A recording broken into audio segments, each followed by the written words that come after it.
그리스도의 승리를 함께 찬양합시다. 아멘.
예수 그리스도의 승리를 선포합시다. 주님 우리 위해, 주님 우리 위해 어둠을 비치며 주의 빛빛으니 흔들리지 않네. 주의 이름으로 원수 떠나네.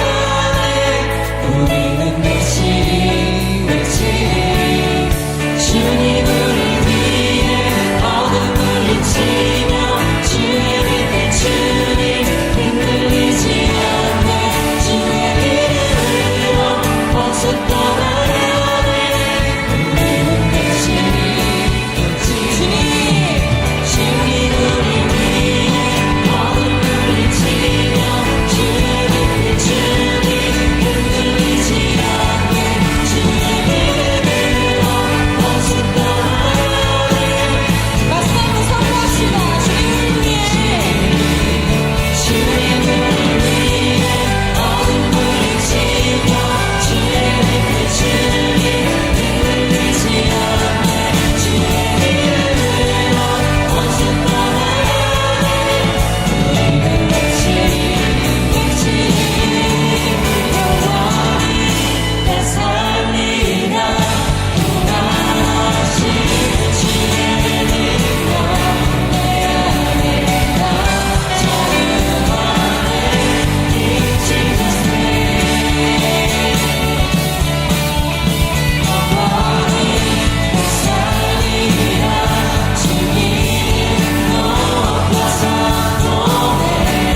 이 사랑은 결코 변치 않아 오늘 계절 돌보시는 푸른 마르고 꽃은 시들어 주의 말씀을 신시는 실수가 없으신 주만 바라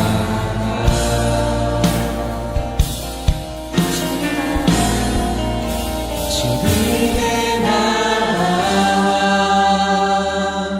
뜻이 나의 삶 속에 임하시며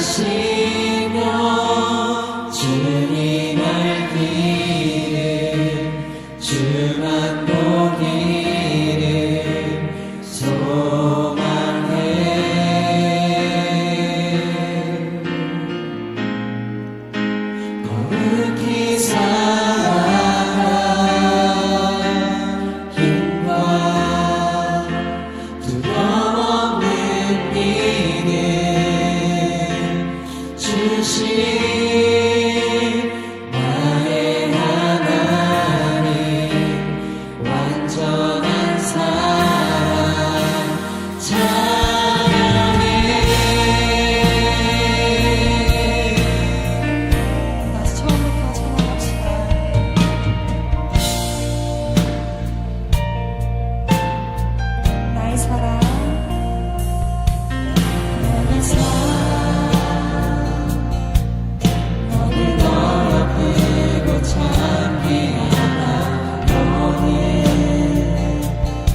얘들아, 시시로 그를 의지하고 그의 앞에 마음을 토하라. 하나님은 우리의 피난처시로다. 아멘. 할렐루야. 우리와 함께 하시고 늘 인도하여 주시는 선하신 하나님, 한 주간 우리의 삶을 지켜 보호하여 주시고 발걸음을 인도하여 젊은 예배의 자리로 불러주시니 감사합니다. 연약한 저희는 한 주간 세상 속에 살며 주님 나라 가치가 아닌 세상적 가치들을 앞세워둔 채 살았습니다. 주님의 말씀을 붙잡지 않고 스스로의 연약함을 이기지 못하고 넘어졌습니다. 이런 저희의 연약함을 불쌍히 여기시고 우리 가운데 회개하는 심령을 부어주사 주님 앞에 모든 것을 내려놓고 회개할 때 주의 보혈로 말미암아 깨끗이 씻어주시옵소서. 사랑하는 예일교회를 위해 기도합니다. 우리 교회에 두 날개 1500비전을 주시고 모든 성도들이 같은 말, 같은 마음, 같은 뜻으로 하나 되어 같은 비전을 향해 나아가게 하시니 감사합니다. 앞서가시는 목사님을 따라 함께 열정을 다해 달려나가는 모든 성도들 되게 하여 주시고 먼저 낮아져 서로를 섬기는 사랑의 공동체로 세워져 나가게 하여 주시옵소서. 또한 교회의 비전이 나의, 우리의 비전임을 확신하게 하여 주시옵소서. 선교사님을 위하여, 선교를 위하여 기도합니다. 현재 15호 박주한 선교사님이 필리핀 땅에서 사역하고 계십니다. 지혜와 능력을 가득히 부어주셔서 언어의 장벽을 무너뜨려 주시고 주님께서 주신 세계 비전을 강력하게 품고 달려나가는 선교사님 되게 하여 주시옵소서. 동역자들과 함께 연합선교의 기쁨을 누리고 많은 열매를 맺는 사역 되게 하여 주시옵소서. 그리고 성도들이 함께 세계 비전을 품고 보내는 선교사로 기도와 물질로 아낌없이 후원하게 하여 주시옵소서. 사랑하는 담임 목사님을 위해 기도합니다. 영역 간의 강건함을 넘치도록 부어주셔서 지치지 않고 달려나갈 수 있도록 목사님 가운데 함께하여 주시옵소서. 영적으로 깨어 악한 영들을 분별할 수 있는 능력을 주시고 삶의 필요를 부족함 없이 채워주셔서 맡겨진 사명을 기쁨으로 감당하게 하여 주시옵소서. 삶의 모든 곳에서 주님의 권세와 능력이 목사님을 통하여 나타나게 하여 주시옵소서. 담임 목사님께서 안식월을 보내고 계십니다. 26년 봄사역을 힘있게 달려나갈 수 있는 힘을 얻어오시는 시간 되게 하여 주시옵소서. 목사님의 가정을 축복하셔서 그 가정이 건강한 가정, 믿음의 가정이 되게 하여 주시옵소서. 오늘 드려지는 청년 예배를 위하여 기도합니다. 말씀 전하시는 목사님 가운데 성령의 충만함을 허락하셔서 선포되는 말씀을 통하여 우리의 심령이 회복되고 말씀의 은혜를 누리는 시간 되게 하여 주시옵소서. 삶의 현장 속에서 주님께서 주신 비전과 부르심을 잊지 않고 세상 사람들과는 다른 삶을 살아가는 지체들 되게 하여 주시옵소서. 청년의 때에 주님의 부르심에 순종하여 달려나가는 예일 청년 공동체 되게 하여 주시옵소서. 예배를 준비하는 모든 손길들을 위해 기도합니다. 보이는 곳, 보이지 않는 곳에서 함께하는 이들을 축복하여 주시고 맡겨진 사명을 기쁨으로 감당하게 하여 주시옵소서. 예배를 통하여 말씀과 비전으로 하나 되는 청년들 되게 하여 주시고 오늘 받은 이 은혜를 잊지 않고 한 주간의 삶을 살아가도록 성령의 충만함으로 함께하여 주시옵소서. 늘 우리 가운데 역사하셔서 은혜 주시는 주님께 영광 올려드리며 예수님의 이름으로 기도합니다. 아멘.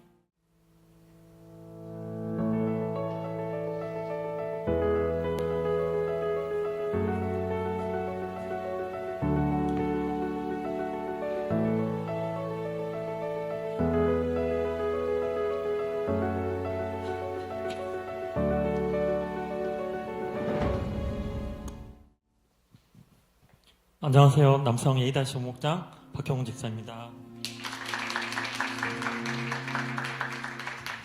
제자학교 훈련을 받기 전 저의 삶은 삶의 중심이 하나님이 아닌 제 자신이 되어가고 있었고 수레바퀴의 삶은 무너진 상태였습니다.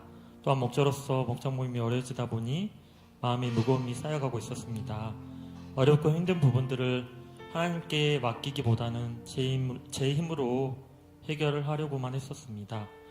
우선순위에 있어서도 삶 가운데 하나님이 아닌 나의 판단, 나의 계획, 나의 뜻이 먼저인 삶을 살아가고 있었습니다. 청년 시절 하나님께 기도하고 순종하며 나아갔을 때 하늘 위에 십자가가 보이며 온몸이 불처럼 뜨거워지는 성령 하나님의 강력한 임재를 경험했던 적이 있습니다. 매일의 삶 가운데 성령 하나님께서 늘 동행하신다는 것을 알면서도 그 사실을 잊고 살고 있는 것이 아닌지 회개하며 훈련을 다시 받아야겠다는 생각이 들었습니다. 여러 가지 이유를 들어 미루고 있던 중 이번에는 꼭 훈련을 받으라는 성령님의 인도하심이 있어 제자학교 훈련을 받게 되었습니다. 훈련을 시작하면서 저의 삶 가운데 나 중심적인 선택을 반복하고 있었고 또 주님 앞에 기도하기보다 주님을 내 삶의 뒤편에 세워두고 있었던 시간이 많았다는 것과 하나님 중심의 삶과는 거리가 먼 삶을 깨닫고 회개하게 되었습니다. 제자학교 훈련을 받으면서 수레바퀴의 삶이 회복되기 시작했고 말씀과 기도, 예배와 공동체, 사명과 삶의 균형이 다시 맞춰지기 시작했습니다. 무엇보다 하나님 중심의 우선순위가 회복되는 은혜를 경험하게 되었습니다. 훈련 과정에서 하나님께서는 끊임없이 내가 중심이 아니라 내가 중심이다라는 메시지를 말씀을 통해 깨닫게 하셨습니다. 그동안 머리로는 알고 있었지만 삶으로는 실천하지 못했던 부분들을 하나씩 내려놓게 하셨고 내 힘으로 감당하려 했던 사역과 책임감들을 하나님께 맡기고 기도하도록 인도하셨습니다. 전도하는 것이 여전히 어렵고 부담이 되는 마음이 있었지만 훈련을 통해 결과가 아닌 순종이 중요함을 깨닫게 하셨습니다. 전도가 잘 되느냐, 당장 열매가 보이느냐가 아니라 담대히 전도하며 나아갔을 때 하나님께서 일하신다는 것을 깨닫게 하셨습니다. 전도는 선택이 아니라 순종의 영역임을 다시 마음에 새기게 되었습니다. 행복모임 리더로서의 사명도 막연한 부담이 아니라 하나님께서 맡기신 자리임을 깨닫게 하셨습니다. 구체적으로 기도하고 구체적으로 행동할 수 있도록 하나님께서 마음과 환경을 인도해 주셨고 믿음을 가지고 날마다 부어주시는 새 힘으로 나아갈 수 있게 하셨습니다. 하나님께서는 훈련 기간 동안에 모든 기도 제목에 대해 응답을 주셨습니다. 회사에서의 업무 가운데 어려움이 없도록 지켜주셔서 훈련 받는 데 집중할 수 있게 하여 주셨습니다. 또 원인을 찾기 어려웠던 문제들도 문제 현상이 재현되게 하셔서 문제를 확인하고 해결할 수 있게 하셨고 또 능력과 지혜를 부어주셨습니다. 동료와 상사와의 관계에서 생각의 차이로 인한 오해가 쌓여 어려움이 있을 때에 말의 지혜와 담대함을 주셔서 관계가 무너지지 않도록 또 회복되도록 인도해 주셨습니다. 영육 간에도 강건함을 주셨습니다. 또 가정 가운데도 평안을 주셨고 자녀들과 함께 전도할 수 있게 해주셨습니다. 전도할 때 거절에 대한 두려움보다 영혼에 대한 긍휼한 마음이 앞서게 하셨고 결과보다 순종으로 전할 수 있는 담대함을 주셨습니다. 바쁜 일상 속에서도 제가 지치지 않도록 붙드시는 하나님의 은혜를 날마다 경험할 수 있었습니다. 순종하면 하나님께서 일하신다는 것을 다시금 경험하고 느끼며 감사하도록 삶을 인도해 주셨습니다. 여호와는 나의 목자시니 내게 부족함이 없으리로다. 이 말씀처럼 삶의 여러 영역에서 부족함보다 하나님의 공급하심에 더욱 감사하게 되었습니다. 우선순위 문제와 바쁜 삶으로 인해 목장 모임이 잘 안 되어 교제의 어려움 가운데 있었습니다. 목장 식구의 환경과 마음을 열어주셔서 모임을 할 수 있게 되었고 회복의 길로 인도해 주셨습니다. 단번에 모든 것이 해결된 것은 아니지만 이전과는 다른 마음으로 목장을 바라보게 되었고 사람을 바라보기보다 하나님을 바라보며 기도하게 되었습니다. 그 과정 속에서 목장이 조금씩 회복되는 것을 보며 하나님께 감사를 고백하고 기도하게 되었습니다. 이번 제자학교 훈련은 저에게 있어서 삶의 방향을 다시 세워주는 은혜의 시간이었습니다.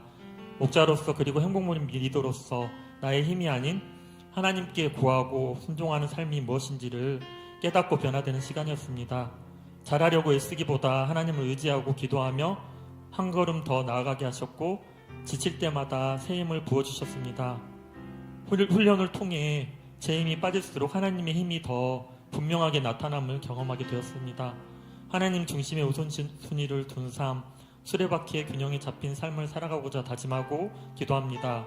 여전히 부족하고 연약하지만 순종의 자리를 통해 하나님께서 일하실 것을 믿으며 또 맡겨진 사명 앞에 순종으로 나아가기를 소망합니다.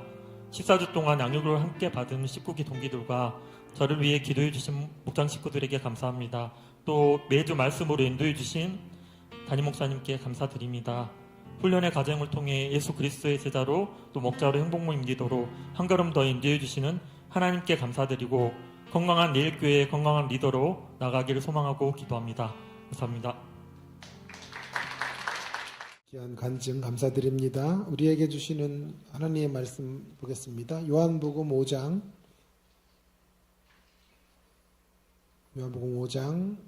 8절과 9절입니다. 요한복음 5장 8절 9절 두 절밖에 안 되니까요. 우리 한 목소리를 같이 읽을까요? 시작. 예수께서 이르시되 일어나 내 자리를 들고 걸어가라 하시니 그 사람이 곧 나아서 자리를 들고 걸어가니라. 이날은 안식일이니. 네. 여러분 모두 한두 가지의 별명을 갖고 있죠. 별명. 저도 별명이 있는데요. 일단은 제 이름과 관련된 별명, 또 제 외모와 관련된 별명이 있어요. 이름과 관련된 별명은 제가 이우재니까요. 기우재라는 별명이 제 별명이고, 제 외모를 보세요. 제 외모는 눈이 좀 작죠. 눈이 좀 작은 관계로 눈과 관련된 별명들이 참 많았던 것 같은데, 새우눈, 또 매기병장이라고 여러분 잘 모를 거예요. 옛날에 이렇게 저를 닮은 개그맨이 있어가지고 이상훈이라는 개그맨인데, 그래서 그 사람이 매기병장으로 출연을 했는데, 매기병장. 최악의 별명은 기스라는 거예요. 이렇게 기스가 나잖아요. 이렇게 기스 나듯이 눈이 기스 난 것처럼 작다. 그런 별명들을 갖게 되었습니다. 제가 왜 별명 이야기로 설교를 시작해 가느냐 하면, 오늘 우리가 요한복음 5장의 주인공의 별명을 함께 생각해 보려고 하기 때문에 그렇습니다.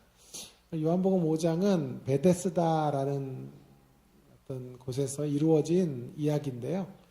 그것에 어떤 신화가 있냐 하면, 물이 한번 움직일 때 제일 먼저 뛰어드는 사람이 고침을 받는다라는 신화를 가지고 있는 것이에요. 그러니까 많은 사람들이 질병을 고치기 위해 그것에 몰려들게 되었습니다. 그 중에 오늘 본문의 주인공은 38년 된 병자인데요. 38년 된 병자. 그 사람의 이름이 나오질 않아요. 그래서 별명을 지을 수밖에 없는데, 그것이 바로 38수 인생, 38수 인생. 재수도 힘들고 삼수도 힘들고 사수도 힘든데 38해 동안 실패한 인생, 38수 인생이라고 그렇게 별명을 지을 수가 있을 것 같습니다.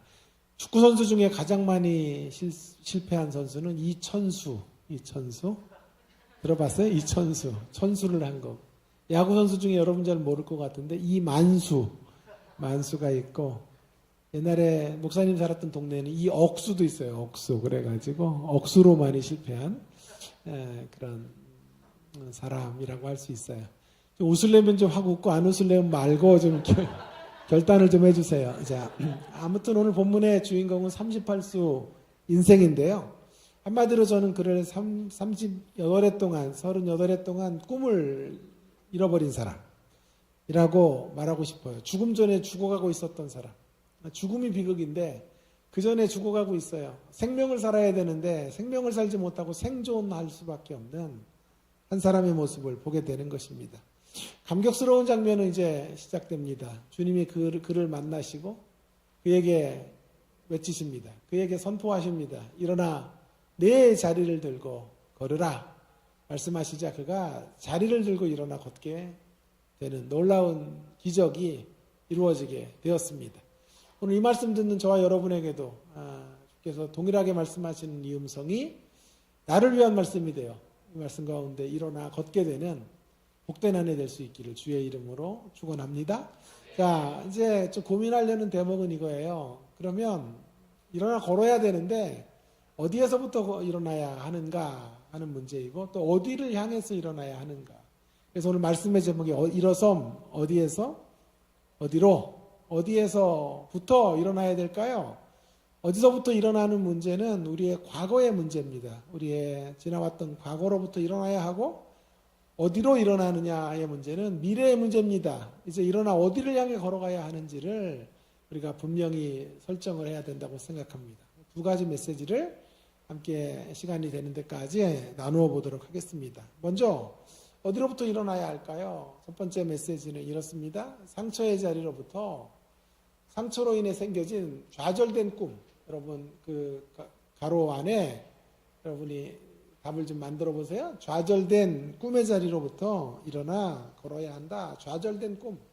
상처로 인해 좌절된 꿈의 자리에서 일어나야 한다라는 것이죠.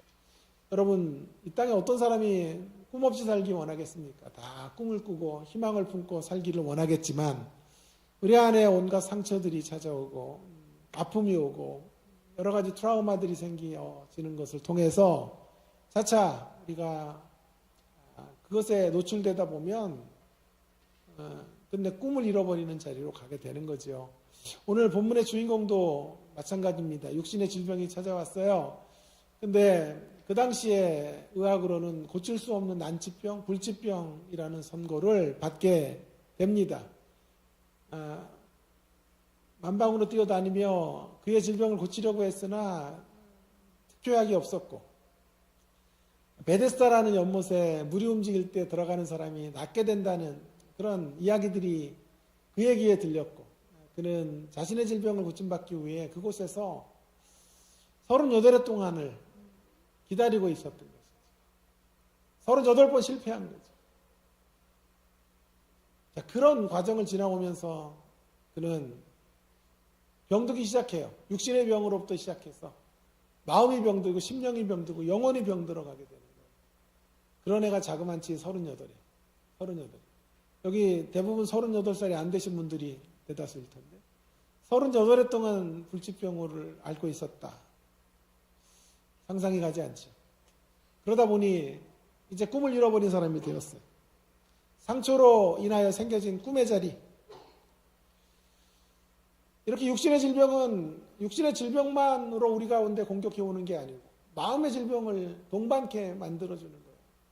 자, 우리 주님이 바로 이 사람의 진짜 질병이 무엇인지를 아셨어요. 이 사람의 진짜 문제는 외적인 반신불수가 아니라 그걸 넘어 심령의 반신불수, 마음의 반신불수라는 것을 주님은 아셨어요. 그래서 만약에 그의 질병을 고치는 것, 육신적 질병을 고쳐주는 게 전부였다면 주님은 그저 38수 인생에게 가셔서 병을 고침받으라고 선언하시면 돼요. 그런데 그의 진짜 문제는 육신을 넘어 마음과 심령과 영혼의 문제이기 때문에 내적인 문제이기 때문에 주님 그에게 말씀하십니다. 6절에 꽤 어처구니 없는 질문을 하시죠. 낫고자 하느냐. 그가 벌써 병이 오랜 줄 아시고 이르시되 6절을 보세요. 5장 6절에 낫고자 하느냐. 낫고 싶으냐. 라고 말씀하세요. 너무나 어처구니 없는 질문이 아닙니까? 우리 주님 이렇게 현실적 감각이 떨어지시나? 여러분 너무 실망스러워요. 그래 중한병을 앓고 있는 사람에게 그것도 이미 병이 벌써 오랜 줄도 아셨는데 그걸 아시면서 그에게 가셔서 낫고자 하느냐. 여러분 우리가 많이 이런 병을 앓고 있다면 유일한 소원은 낫는 거죠. 생명이라는 단어 앞에서 명예, 물질, 대학, 무슨 결혼 다 사치예요. 생명이 있은 후.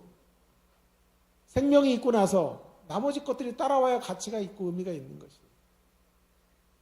이 사람에게 절대적으로 필요한 건 생명이에요. 생명. 육신의 질병으로부터 자유케 되는 것. 주님 그걸 모르실 리 없음에도 불구하고 그에게 가셔서 말씀하시는 거예요. 낫고자 하느냐? 우문 같아요. 우문. 그러나 오늘 본문은 이것이 결코 우문이 아니라 현문이다. 지혜로운 물음이다. 라는 것을 이제 밝혀주십니다. 7절에 보시면요. 7절이 오늘 제일 중요한 사실 본문 중에 하나인데 7절에 보면 그런 질문 앞에 그가 대답하지요. 뭐라고 대답합니까? 한번 우리 같이 읽어봅시다. 7절 여러분 한번 읽어보세요. 7절을 시작.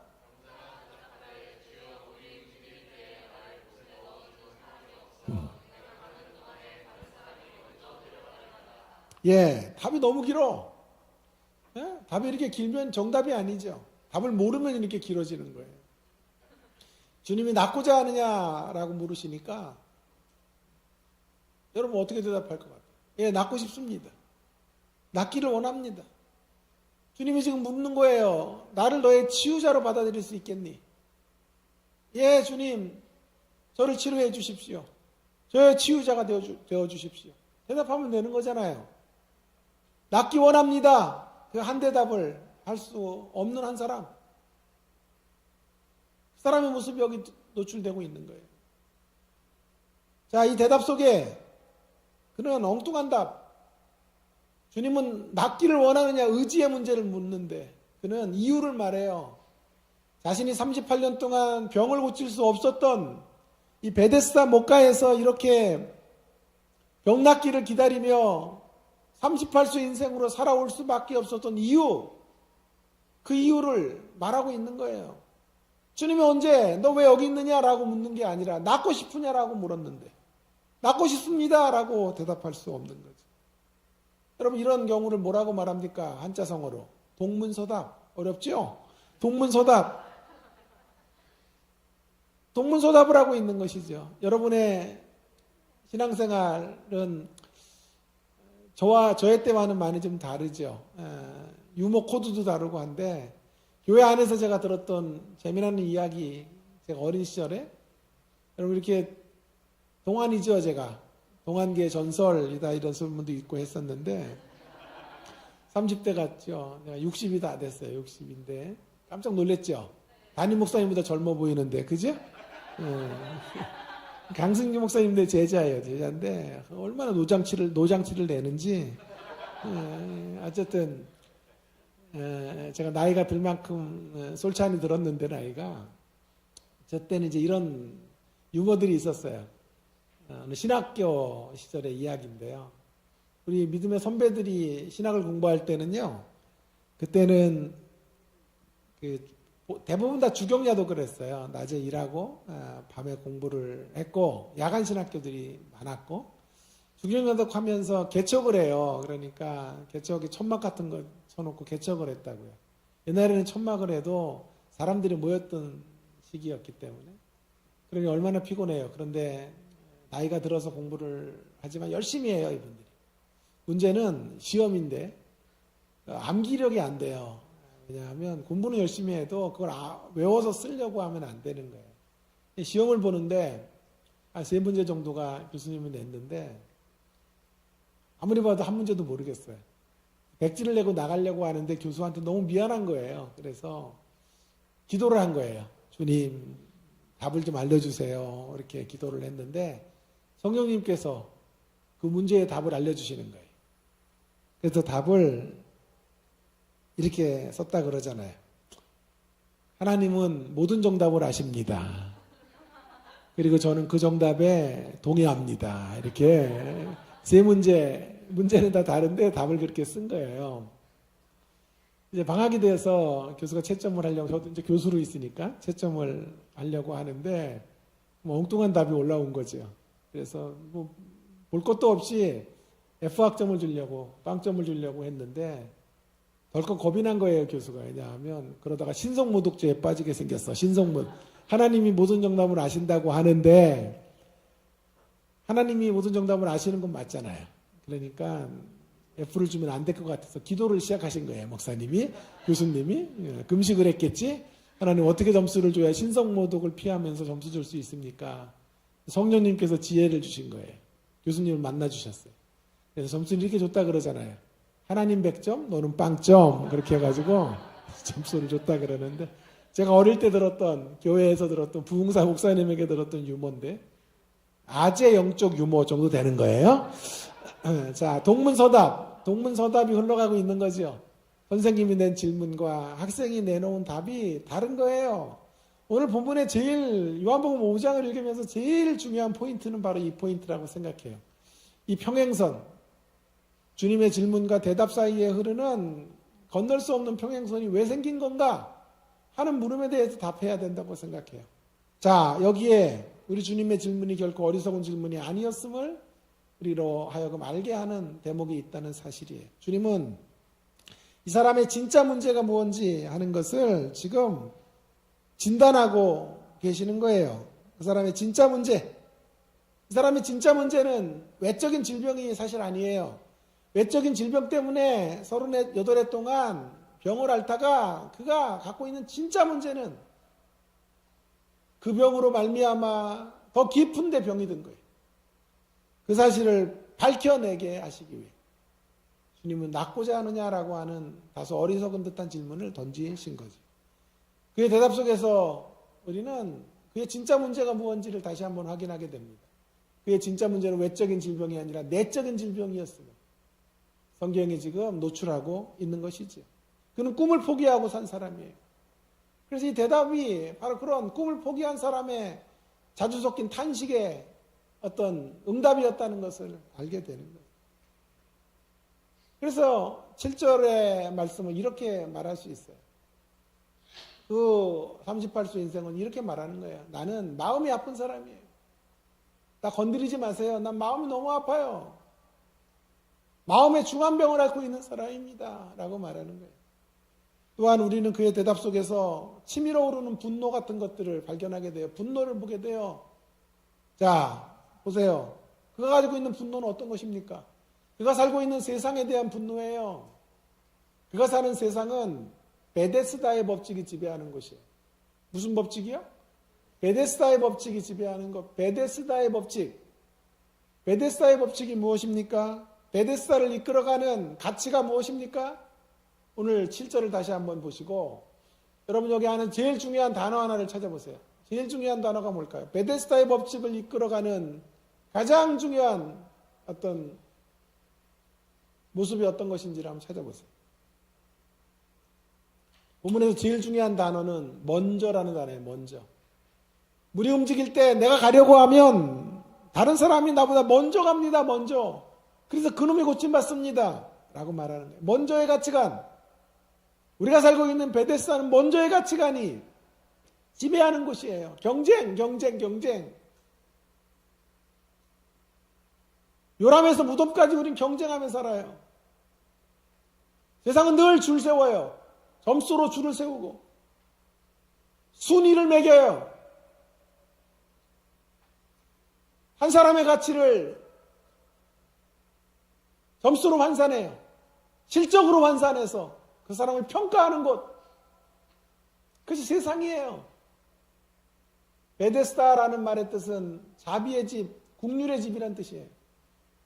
굉장히 은혜스러운데 오늘 본문의 이 베데스다는 사실 역설적인 땅이에요. 역설적. 자비가 흘러가야 되는 곳이지만 자비가 하나도 없는 곳이에요. 왜요? 세상이 경쟁으로 얼룩졌기 때문에. 하나님이 꿈꾸신 세상은 이런 세상이 아니에요. 하나님이 디자인하신 세상은 가장 물이 움직일 때 그곳에 들어가기 가장 힘든 사람부터 먼저 치유받게 해주는 곳이 하나님 꿈꾸셨던 세상이에요. 가장 뒤처진 사람을 앞줄에 세워서 우리는 다음에 치료받을 수 있으니 네가 먼저 들어가서 고침을 받아라. 그렇게 서로를 위하고 함께 더불어 살아가는 세상. 오늘날로 말하면 장애우들부터 먼저 앞세워주는 세상. 뒤처지고 낙오된 사람부터 격려해주는 세상. 그런 세상을 꿈꾸셨는데 타락한 영, 다크 엔젤이 지배하는 베데스다는요, 정반대의 세상으로 가고 있는 거예요. 그러니 간판은 자비의 집이라고 걸어놨지만 실상은 무자비한 경쟁과 효율의 가치로 온갖 그런 인생의 삶들을 살아가고 있는 이들로 가득 찬 곳, 성공이라는 이름으로 모두 머리가 되기를 위하여 먼저 달려가고자 분투하는 것, 치열하게 싸우는 것, 그것이 베데스다입니다. 어느 분이 이런 말을 했어요. 위대함은 잘 들으세요. 위대함은 힘이 아니라 품이다. 멋진 말이에요. 위대함은 힘이 아니에요. 품이에요. 품는 것. 정말 위대한 사람은 어떤 사람입니까? 힘 자랑하는 사람 아니라고요. 좋은 차 끌고 화려한 이력 가지고 명문대 계급장 달고 자기를 증명하는 사람이 아니라 자신의 권력질이나 하고 말이에요. 연약한 자들이나 짓밟고 하는 사람이 아니고요. 진정한 위대함은 힘이 아니라 품이에요. 품을 수 없는 사람들을 품고 사랑할 수 없는 사람들을 사랑하고 끌어안을 수 없는 사람들을 마지막까지 끌어안는 것. 그 품이 넓은 사람, 이 땅에 가장 품이 넓으셨던 분은 예수님이에요. 그래서 예수님 만나면 그 품 안에서 모두가 변화되고 회복되고 소생함을 경험하게 되는 줄로 믿습니다. 주님은 바로 그런 세상을 원하셨는데 이 세상은 힘자랑하는 세상이 되어버렸어요. 이게 바로 베데스다의 법칙이 지배하는 것. 베데스다의 법칙이 지배하는 것. 여러분 종종 이렇게 산골 같은 데 가면 기도원의 이름이 베데스다 기도원 이런 거 들어보신 적 있어요? 베데스다라는 이름의 뜻을 가지고 기도원을 지었으면 좋은 거예요. 그건. 그런데 만일 5장을 잘못 읽어서 은혜를 받아서 그랬다면 5장을 영 엉뚱하게 해석한 거예요. 5장의 베데스다는 결코 은혜로운 곳이 아니에요. 이름은 은혜로운데 여러분 세상은 정의와 공평을 외쳐요. 세상의 간판에는 정의로운 사회를 얘기하지만 세상의 뒤안길로 들어가 보세요. 정의가 없어요. 우리가 판을 치고 반칙이 성행하고 가진 자들이 득세하고 유전무죄, 무전유죄예요. 저는 법적 소송을 하는 교회들을 많이 봤는데요. 뭐가 참이냐 뭐가 진리냐나 하등의 법적 판결이 중요하지 않더군요. 끝내 이기는 세력은 보면 누가 힘이 있느냐, 누가 변호사, 로펌 변호사들을 세게 쓰느냐. 유전무죄예요. 유전유죄. 헷갈렸나? 유전무죄. 여러분 돈이 있으면 죄가 없어지고 힘이 약하면 죄인이 되는 세상. 이런 세상이 베데스다가 지배하는 세상이에요. 지금 이 38수 인생은 예수님의 질문 앞에서 그 안에 있는 분노를 폭발하고 있는 거예요. 그래서 그는 말하는 거예요. 나는 먼저의 가치관으로 얼룩져 있는 세상 가운데 분노합니다. 이야기하고 있는 거예요. 또한 그의 대답 속에서 우리는 이 베데스다의 법칙에서 적응하지 못하고 있는 한 사람의 열등의식을 봐요. 열등의식이에요. 자신이 먼저에 대해서 밀려났다 라고 하는 열등의식을 폭발하고 있어요. 그래서 지금 말하고 있는 거예요. 나는 심각한 열등의식에 시달리고 있습니다. 또한 그의 질문 안에서 그는 베데스다의 법칙에서 밀려난 이들의 피해의식 같은 것들을 그런 어두운 내면의 상태를 읽을 수가 있는 것입니다. 나는 피해자입니다. 여러분 살면서 우리가요 피해를 당할 수는 있어요. 우리의 던져진 삶의 자리에서 개떡 같은 아버지 만나서 박해받고 저는 그렇게 살았어요. 매 맞고 살았어요. 피해를 당할 수 있어요. 가난한 집으로 던져져서 그 가난 때문에 피해를 당할 수 있어요. 그러나 피해를 당할 수는 있지만 피해자가 되면 안 돼요. 삶의 피해가 주어졌다고 해서 모두 다 피해자가 되는 건 아니에요. 그 자리를 딛고 일어서는 사람. 그 사람들이 믿음의 사람이에요. 신앙의 사람이에요. 환경이 불우했다고 모두 불우해지는 게 아니에요. 오히려 그 환경을 역전시켜서 그 어둠을 빛의 재료로 삼아서 새로운 이야기들을 써내려가는 사람들. 그것이 바로 신앙의 힘이고 신앙의 사람들이 가야 될 방향이라고 믿어요. 여러분 그런데 지금 이 사람은 피해의식에 시달리고 있는 거예요. 피해의식. 탓하고 있는 거예요. 내가 가는 동안에 다른 놈들이 먼저 갑니다. 제가 오늘까지 이렇게 비참한 이유는 저의 문제가 아니라 저놈들의 문제입니다. 저 금수저 같은 놈들, 저 은수저들 때문에 제가 이렇게 삽니다. 라고 남을 탓하는 거예요. 부모를 탓하고 환경을 탓하고 시대를 탓하고 현실을 탓하는 거예요.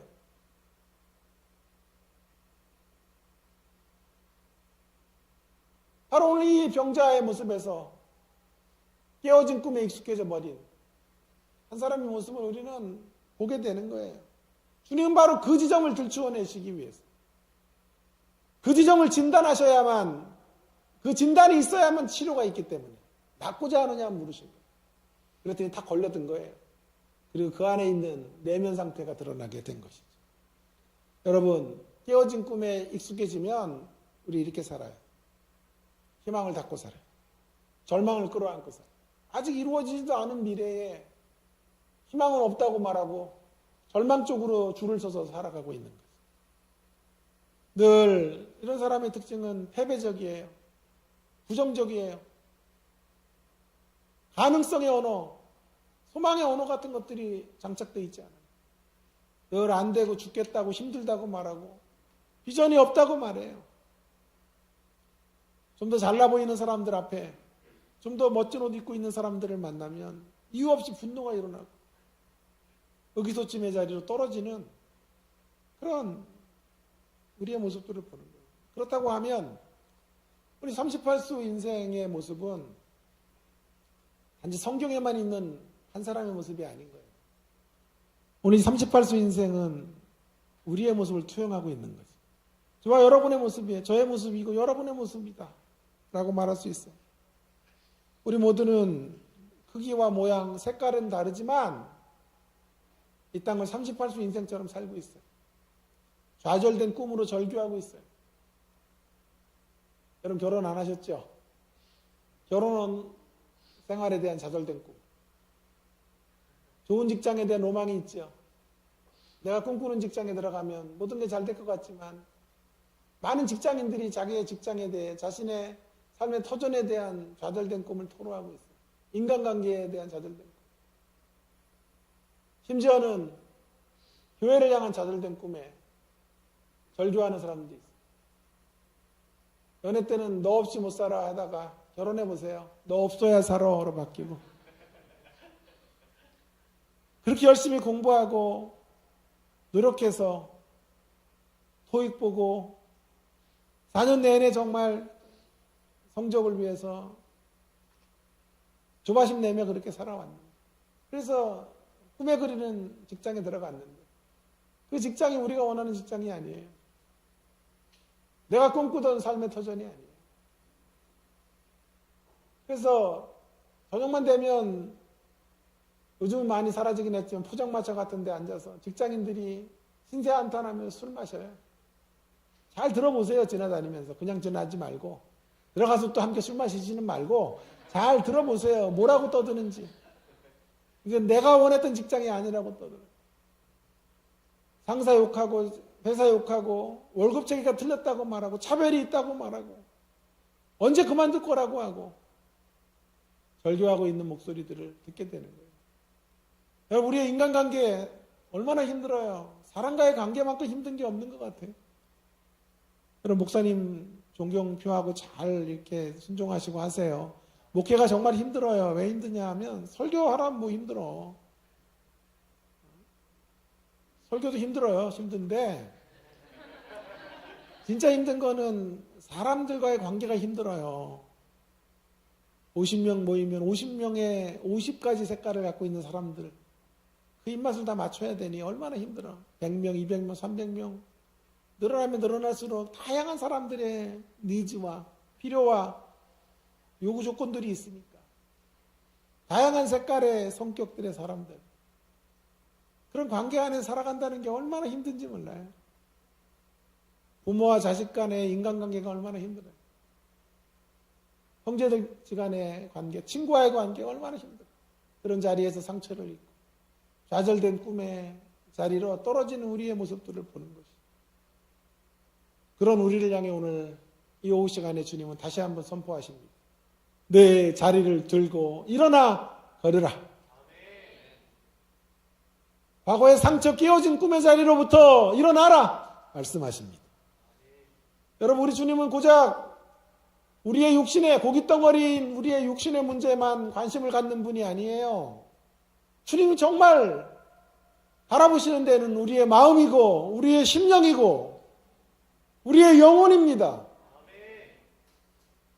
기독교 신앙이 고작 빵의 문제 해결하는 것, 예수 믿어서 세상적으로 잘 되고 더 비싼 빵, 더 좋은 집에 사는 것이 예수 믿는 목적이라면 너무 시시하죠. 그러면 꼭 기독교 아니어도 돼요. 그게 목적이면 다른 종교들도 전부 그런 것들을 줄 수 있다고 말하니까. 여러분 기독교의 독특성? 아니 기독교의 가치는 어디 있을까요? 예수님 왜 오셨을까요? 단지 우리를 육신의 질병에서부터 38세 인생과 같은 그런 질병으로부터 우리를 건져주는 것을 넘어서 저와 여러분을 이끌어가고 싶은 대목은 전인적 치유의 자리에 전인격적 치유, 우리 안에 온갖 부정적인 생각들과 가치들을 변화시키고 마음의 병들을 치료해 주시고 속사람을 강건하게 해주시기를 원하십니다. 그렇게 주님 가운데 주님을 만나 육신을 넘어 심령의 병까지 고침을 받고 전인격적 치유를 경험한 자로 이 땅을 살게 하시고 이 땅에서 하나님의 나라를 누리다가 주님 부르시는 날 영원한 천국에서 주님과 함께 영원을 살게 하시는 것, 그것이 주님이 꿈꾸시고 기대하시는 주님이 오신 이유라고 저는 확신합니다. 예수 안에서 우리가 결국 그래서 일어나야 돼요. 어디로부터? 좌절된 꿈의 자리로부터. 그 어떤 좌절, 무엇 때문에 좌절된 꿈의 자리가 생겼든지 간에 그 자리로부터 오늘 주의 말씀 가운데 다시 일어서시는 저와 여러분 모두가 되기를 주의 이름으로 축원합니다. 자, 이제 남은 시간 생각해야 될 것은 저에게 남은 시간 한번 봐야 돼요. 얼마 남았나? 뭐 이렇게 시간이요. 딱 해도 35분, 45분까지 하려니까 10분 정도 더 합시다. 자, 다음 주도 또 오고 제가 또 와야 되니까요. 너무 길게 하면 질리잖아. 그러니까 짧게 할게요. 여러분도 좋은 낮에서 이렇게 3주 동안 볼 수 있도록 아멘도 잘 하시고 그래 보세요. 자, 두 번째 메시지는 어디를 향해서 어디로 일어나 걸어가야 될까요? 어디로부터만큼 중요한 게 어디를 향해 가느냐 하는 게 중요합니다. 미래죠. 일어나서 이제 어디를 향해 나가야 될까요? 예. 두 번째 메시지는 여전히 살아있는 하나님의 꿈을 향하여 일어나 걸어가야 합니다. 하나님의 꿈.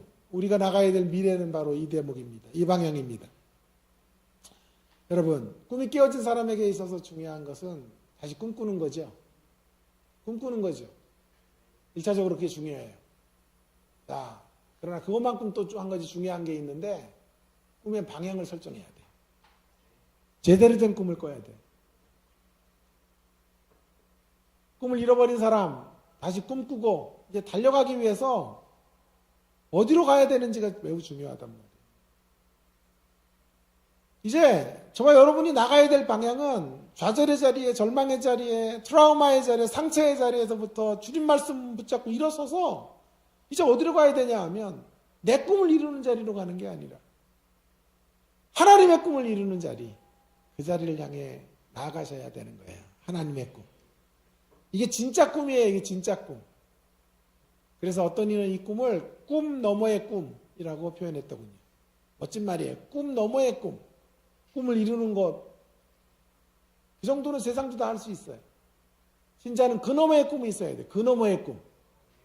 성공하겠다. 그 꿈은 우리도 갖고 있고 세상도 갖고 있어요. 그러나 신자의 차별성은 그 너머의 꿈을 갖는 거예요. 그 너머의 꿈은 하나님의 꿈이에요.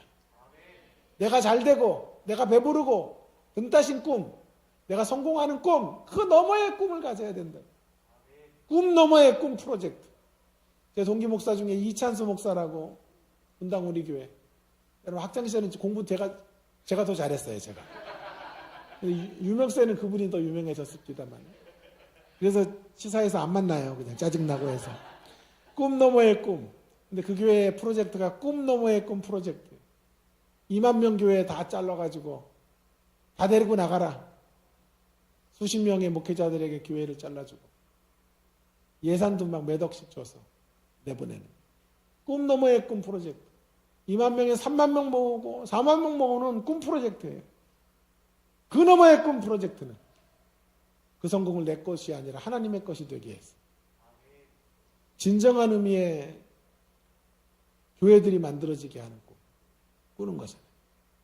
멋진 사람이에요. 동기지만 존경스러워요.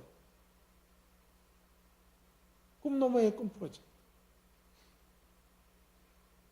하나님의 꿈을 이루는 거. 여러분 교수가 되는 게 꿈이면 교수가 되고 나서는 허망해요. 저 교수잖아요. 그놈의 꿈이 있어야 돼요. 교수가 되는 게 꿈이면 교수 되고 나서는 거만해져요. 교만해져요. 학생들을 막 대하고 갑질해요. 그놈의 꿈이 없어서 그래요. 그놈의 꿈. 그놈의 꿈이 뭡니까? 교수 다음의 꿈. 나는 교수가 되는 게 꿈이 아니라 교수답게 사는 게 꿈입니다. 이렇게 돼야 돼요. 성공이 여러분의 꿈이 아니에요. 최종적 목적지가 성공이 아니고요. 의미와 가치로 피어오르는 삶을 사는 거예요. 그 성공을 가지고 사람을 살리고 영혼들을 주님께 돌아오게 하는 일들을 위해 쓰임받겠습니다. 이게 우리의 꿈이어야 될 줄로 믿습니다. 꿈 너머의 꿈. 내 인생에 계급장 몇 개 다는 거 그 정도 꿈이 아니라 그거 달게 하시면 뭐 할까의 꿈이 있어야 될 거 아니에요. 그래서 하나님의 꿈을 향해 일어나 걸어가야 되는 거예요. 이게 우리가 사는 이유, 목적이에요. 여러분, 베데스다의 법칙을 지배하는 삶의 모습은 먼저의 가치관이라 그랬죠. 먼저의 가치관. 좀 전에 했잖아. 제가 먼저의 가치관이라 그랬죠. 내가 학교에 교수로 있다 보니까 막 대답 못하고 그러면 짜증이 나. 자, 먼저의 가치관이라 그랬죠. 먼저의 가치관. 그래서 한마디로 이런 삶의 가치를 증명의 삶, 자기를 증명하는 삶의 가치로 가득 채워진 곳이 베데스다예요. 증명의 삶. 그러나 이제 우리가 나가야 될 하나님의 꿈의 자리는 어떤 자리냐 하면 증명을 넘어 증거의 삶. 하나님을 증거하는 삶. 나를 증명하는 삶이 아니라 하나님을 증거하고 그 일의 증인이 되는 삶. 그 삶이 하나님의 꿈에 동참하는 삶의 방향이라고 믿어요. 그래서 오늘 말씀을 다시 한번 보셔야 돼요. 8절 말씀을 다시 한번 보세요. 8절 말씀에 중요한 단어를 한번 점검해 보세요. 예수께서 이르시되 일어나 네 자리를 들고 걸어가라 하시니. 여기 중요한 단어가 자리를 들고 가야 돼요. 자리를 들고. 매트죠, 매트. 38년 동안 깔려 있었던 매트를 들고 가라. 침낭. 그 침낭 들고 가야 돼요. 자, 이상하죠? 베드로가 고기 잡는 곳에 베드로 만나셔서 주님 따르라고 할 때 뭐라 그러셨어요? 배를 버려두고 나를 쫓으라 그러셨죠. 그러니까 지금도 이렇게 말씀하셔야 될 것 같아요. 침낭을 버려두고 나를 쫓아라. 네 자리를 버려두고 나를 쫓으라 그렇게 하셔야 될 것 같은데 이번에는 그렇게 하시는 게 아니라 네 자리를 들고 네 매트를 들고 네 침낭 들고 나를 쫓으라 말씀하시는. 왜 그러셨을까요? 국내 최초로 제가 침낭 들고 쫓으라는 이유를 말씀드릴게요. 2단 아니에요, 저 1단이에요, 1단. 자, 2단 아니고 왜 자리를 들고 걸으라고 하셨을까요? 이유가 있어요. 자리를 들고 걸어가는 그 자리는요, 제가 정의하기로는 증거를 위한 소품이에요. 증거 소품. 적어 놓으세요. 증거 소품. 이 매트를 증거 소품으로 삼아서 하나님을 증거하는 삶의 소품을 들고 와서 하나님의 이름과 영광과 존귀를 드러내라 말씀하시는 거예요. 여러분, 이 자리는 자기를 증명하는 도구가 아니죠. 과거에 얼마나 비참한 자리에, 절망의 자리에 있었는지를 증표하는 거예요. 주님 만나기 전에 어떤 삶을 살았는지. 그래서 모든 간증은 어디서부터 시작해요? 주님 알기 전에 이렇게 살았는데, 주님 만나 이렇게 살고, 지금 이렇게 변하고, 이번에 제자 훈련 이렇게 받았습니다. 그렇게 가죠? 그러니까 자리는 우리가 머물렀던 주님 밖에 있었던 시기, 주님 만나기 이전에 어두웠던 시기, 상처의 이야기, 아픔의 이야기, 고난의 시절, 그거 들고 가야 돼요.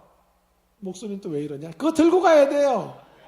그거 들고 가서 주님을 전하면 주님의 이름이 더 생생하고 리얼하게 영혼들에게 전달되는 거예요. 왜요? 그런 정말 건져질 수 없고 회복될 수 없는 그 자리에서 건져졌음을 이야기하면 주님의 은혜가 얼마나 위대한지를 나타낼 수 있어요. 우리가 잘났을 때 주님 우리를 안 부르신다고 그래서 힘들고 어려울 때 우리가 죄인 되었을 때 우리를 부르셔서 주의 자녀가 되게 하신 거예요. 그러니까 우리에게는 자랑이 없어요. 오직 영광과 존귀를 하나님께 올려드리고 그리고 그 하나님을 높이고 증명할 때 뭐라 그래요? 내가 주님 밖에서 이렇게 살았습니다. 이렇게 교만했고 이렇게 죄악됐고 38년 된 병자처럼 소망이 없었던 인생이었습니다. 그런 생에 주님이 빛을 비춰주셨고 저는 어둠이었는데 주님이 저에게 생명을 주셨고 그래서 이 복된 인생의 자리로 나왔습니다. 그렇게 주님을 외칠 때 다른 이들이 설득이 될 거예요. 그리고 우리 주님의 위대하심 앞에 그들도 무릎을 꿇게 될 것입니다. 그래서 간증소품을 가지고 나를 증명하는 자리로 나오라, 일어나 걸으라 말씀하시는 거예요. 여러분 이 말씀이 저에게 정말 의미 있게 다가왔던 두 번의 큰 결정적인 이야기를 하고 마칠게요.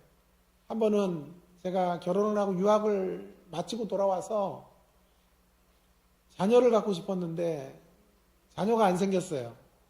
차병원에서 진찰을 받았는데 와이프가 불임 판정을 받은 거예요.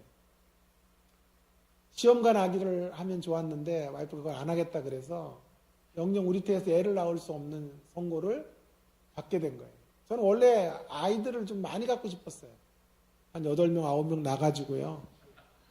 집안에 가온을 이렇게 걸어놓는 거야. 빌부터 살기 이렇게 해가지고 공부 다 시킬 필요 없어. 공부 약간 은사가 필요해. 공부 진짜 잘하는 애들은 공부를 많이 해도 잘하기도 하지만 은사에 약간 그냥 이해가 되고 막 이래요. 그래서 은사 없으면 또 공부 괜히 하라 그러면 힘들어, 짜증나고.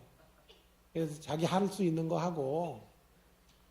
그중에 은사 있는 놈은 한 놈 있잖아. 8명, 9명 되면. 그래서 한 놈 잘 되면 놈이 아닐 수도 있지. 예, 그러나 어쨌든 놈이든 누구든 잘 되면 다 빌부터 사는 거야. 그냥 거기서 빌부터 살고 성공 나눠 먹고 사는 거야. 신앙도 여러분 빌부터 살기예요. 하나님께 빌부터 사는 거. 하나님께. 세상에 빌부터 살지 마세요. 진짜 실력자에게 빌붙어야 돼요. 주님께 딱 달라붙어서 살아가는. 그래서 성경이 빌부터 살기를 강조하는 성경 구절이 이거예요.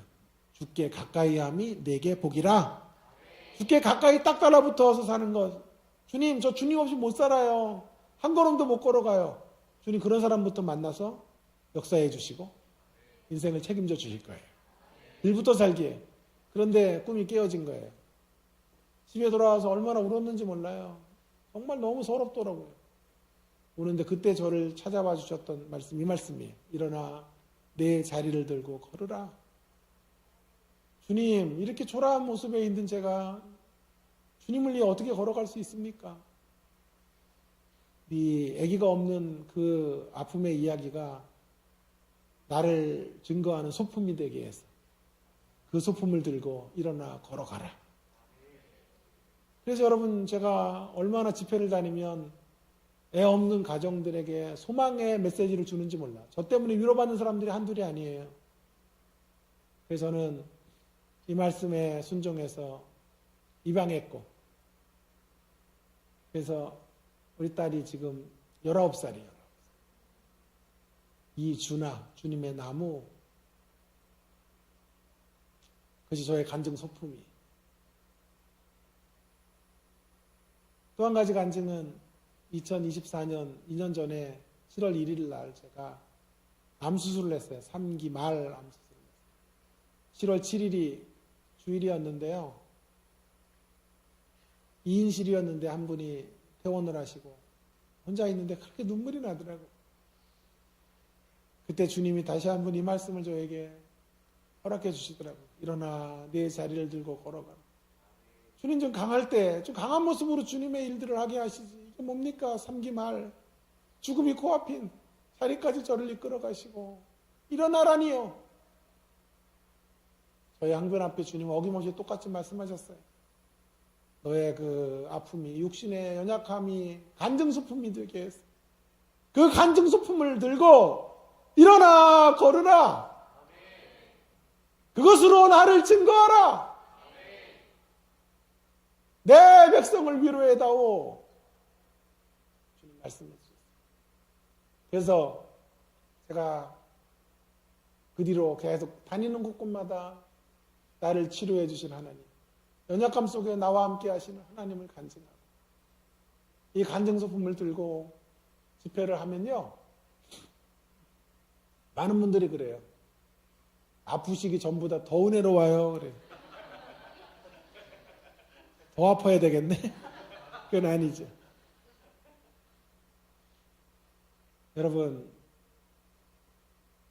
여러분의 어떤 아픔의 이야기, 상처의 이야기, 좌절의 이야기도요, 하나님 안에서는 위대하게 쓰일 수 있어요. 그것을 들고 일어나십시오. 부끄러워하지 마시고, 여러분의 트라우마와 여러분의 아픔과 여러분의 고난과 어두운 터널의 이야기들을 들고 일어나서 주님을 증거하고 주님을 높이고, 이렇게 소망이 없었던 생에, 이렇게 연약했던 생에, 이렇게 회복될 수 없었던 제가 오늘 주님 만나서 이렇게 새로워졌습니다. 그게 간증이에요. 그렇게 주님을 높일 때 우리 하나님은 더욱더욱 세상 속에서 영광을 여러분을 통해 받으시리라고 확신합니다. 증명의 삶이 아닌 증거의 삶을 살아내라. 2026년 시작됐고 1월이 벌써 중순이 넘어갔습니다. 사랑하는 여러분, 올 한해 우리 아픔 속에서도 일어나 걸읍시다. 아니, 아픔의 소품을 들고 일어나십시다. 여러분의 아픔의 매트를 들고, 침낭을 들고 일어나 걸어가십시다. 그것으로 세상을 설득하고, 하나님 얼마나 위대하신 분인지, 얼마나 은혜로운 분인지, 하나님이 손대시면 어떤 자리에서도 회복될 수 있음을 증거하고 간증하고 펼쳐내는 우리가 되어지기를 간절히 바랍니다. 제가 최근에 가장 많이 듣는 찬양이 이거예요. 나는 일어섭니다. 아세요? FIA 워십이라는 찬양단이 부르는 나는 일어섭니다. 그 일어섭니다의 가사 중에 이 대목이 저는 제일 좋아요. 나는 일어섭니다. 더 이상 내 삶의 아픔이 아프게 두지 않겠습니다. 나는 예배합니다. 내게 약속한 그 자리로 다시 나아갑니다. 제일 좋은 구절 이 구절이에요. 더 이상 내 삶의 아픔이 아프게 두지 않겠습니다. 아세요, 이 찬양? 나는 일어섭니다. 더 이상 내 삶의 아픔이 아프게 두지 않겠습니다. 여러분의 삶의 아픔을 더 이상 아프게 두지 마세요. 그 아픔을 들고, 아픔의 이야기거리 들고 주님 앞으로 하나님의 꿈을 이루는 자리로 나아가십시다. 여러분의 육신의 꿈이 깨어졌다고요? 예, 이제 진짜 꿈꿀 때예요. 여전히 살아있는 하나님의 꿈, 한 번도 좌절되지 않은 하나님의 꿈, 여러분의 생애가 맞춰지는 날까지 영롱하게 빛나는 하나님의 꿈을 향해서 일어나십시오. 그 꿈을 향해 달려나가시는 우리 청년들 되기를 바라고, 또 특별히 올 한해 그렇게 하나님의 꿈과 발맞춰 나가는 복된 한 해 되기를 주의 이름으로 축원합니다. 우리 오늘 주신 말씀 기억하면서 한번 같이 통성으로 같이 1분만 기도할까요? 하나님, 좌절된 꿈의 자리에서부터 일어나 걸으라는 주님의 말씀을 듣고 다시 일어날 수 있는 제가 되게 하여 주옵소서. 일어나 걷되 내 꿈이 아니라 하나님의 꿈을 이루는 자리, 나를 증명하는 삶이 아니라 하나님을 증거하는 삶, 그 삶을 향해 달려가는 인생 되게 하여 주시옵소서. 그런 한 해 되도록 은혜 달라고 통성으로 함께 꿈 너머의 꿈 이루는 꿈의 도구, 꿈의 통로, 하나님의 축복의 수원지, 축복의 통로로 쓰임받을 수 있도록 함께 해달라고 통성으로 함께 같이 1분 동안 기도하겠습니다. 기도하십시다. 하나님 아버지, 은혜를 감사합니다. 오늘도 저희들에게 귀한 생명의 말씀 주셔서 하나님 아버지, 우리로 하여금 일어서게 하시고 좌절된 꿈의 자리에서부터 자리를 들고 일어나 하나님의 꿈을 향하여 걸어갈 수 있는 은혜의 말씀, 용기의 말씀, 소망의 말씀 주셔서 감사합니다. 소품을 들고, 간증 소품을 들고 당당하게 일어나서 하나님을 증거하고 나타내고 표현하는 저희들이 될 수 있도록 은혜 베풀어 주시옵소서. 꿈 너머의 꿈 하나님 이루며 살아갈 수 있는 저희들이 될 수 있도록 주여 역사에 주옵시기를 간절히 원합니다. 새벽의 성과 같은 젊은이들에게 하나님의 꿈을 주시고 하나님의 비전을 주셔서 하나님의 역사 속에 아름답게 쓰임받는 복된 인생의 길들을 걷게 하여 주시옵소서. 더 이상 아픔이 우리 삶의 아픔이 아프게 두지 않게 되는 자리로 나아갈 수 있도록 예배하며 하나님 약속하신 그 자리로 다시 나아가는 주의 백성들이 다 되도록 함께하여 주시옵소서. 주님, 저희들에게 오늘도 귀한 생명의 말씀 주셔서 감사합니다. 좌절된 꿈의 자리로부터 일어나 걸으라는 주님의 말씀에 응답하여 일어날 수 있는 저희들 되게 하여 주시옵소서. 내 꿈을 이루는 삶이 아니라 하나님의 꿈을 이루는 삶으로 나아가는 저희들 되어질 수 있기를 원합니다. 나를 증명하는 삶이 아니라 하나님을 증거하는 삶, 그 삶을 위해 나의 상처마저도, 나의 아픔마저도, 나의 좌절의 시간마저도 증거소품으로 삼고 그렇게 하나님의 하나님 되심을 나타내고 표현하고 간증할 수 있는 예일의 모든 공동체 되도록 복의 복으로 함께하여 주시옵소서. 감사합니다. 예수님 귀하신 이름으로 기도합니다. 아멘.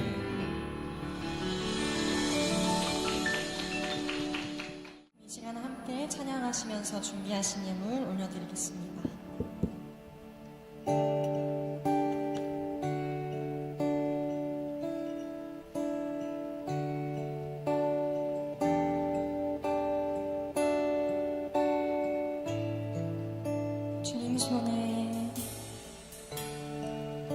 주님 손에 맡겨드리리 나의 삶 주님께. 주님 손에 나의 삶 붙드네 나 주의 것 영원히. 함께 찬양합시다. 내가 믿는 분, 내가 믿는 분 예수, 내가 속한 분 예수, 삶의 이유 되시네 내 노래 되시네 전심으로.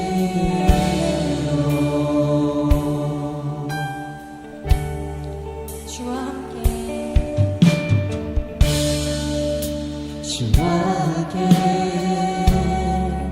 걸어가리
일금 기도하겠습니다. 하나님 아버지 감사합니다.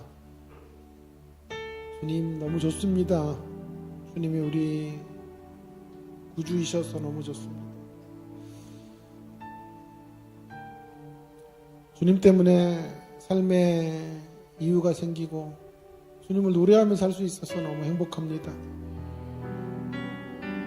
38수 인생과 같은 저희들에게 오셔서 우리를 고쳐주실 뿐만이 아니라 우리의 마음의 상처, 내면에 얼룩져 있는 트라우마들을 회복시켜 주시고 우리의 영혼을 자유케 해주셔서 감사드립니다. 주님 안에서 더욱 회복되어지고 온전히 변화되어지는 사람으로 날마다 다듬어져 가기를 원합니다. 오늘도 그 주님의 사랑 감격하여 주님 앞에 나오며 귀한 예물을 올려드립니다. 물질이 왕노릇하는 세상 가운데서 우리 하나님만이 우리의 왕이심을 고백하며 귀한 예물 드리오니 받으시고 하나님의 임재와 거룩과 하나님의 능력 가운데 살아갈 수 있는 저희들의 생애가 되게 하여 주시옵소서. 하나님 한 분을 높이며 사는 증거의 인생들, 증인으로 이 땅을 사는 저희들 되게 하여 주시옵소서. 우리 청년들, 하나님 새벽 이슬과 같은 주의 젊은이들 함께 해주셔서